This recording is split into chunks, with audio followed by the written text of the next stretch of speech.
as a businessman, always think about return on investment.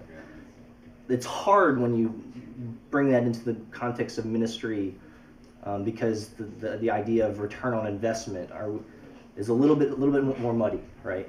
It's, well, our return on investment is souls. Really?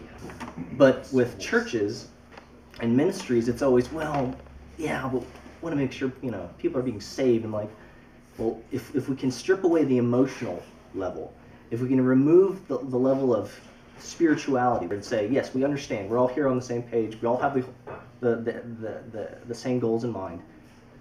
Are we seeing the data? Are we seeing data transfer? Are messages that are being communicated through your channels working?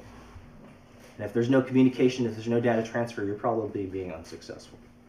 As a qualitative, not a quantitative research type, I do think, and even from the business theory perspective, there has been an overarching notion that if it can't be measured, it's probably not important. And yet, what we're seeing in the recent recession and so on and so forth, that many of the things that led us where we are things that would not be measured in such ways. Right? Things like trust, things like ethics, things like, moral decision making. Yes. Right? Which are the things that are the spiritual. Yes. If you're going to be a professional football player, you have to wear pads. That's just the rules of the game. And so if you're going to play in the area of social media, it's at the end of the day data.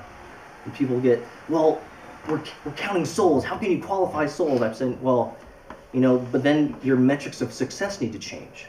Is it just traffic of data, or is it traffic of data that converts to people walking through your doors Sunday morning? Let's play by the rules of the tools. I agree with you. Yeah. If you're playing the game, you've got to play it the way that it's played. If the main goal is to have 8,000 people in 6 different places watching one pastor on 6 screens, those kind of metrics are exactly what's going to get you there.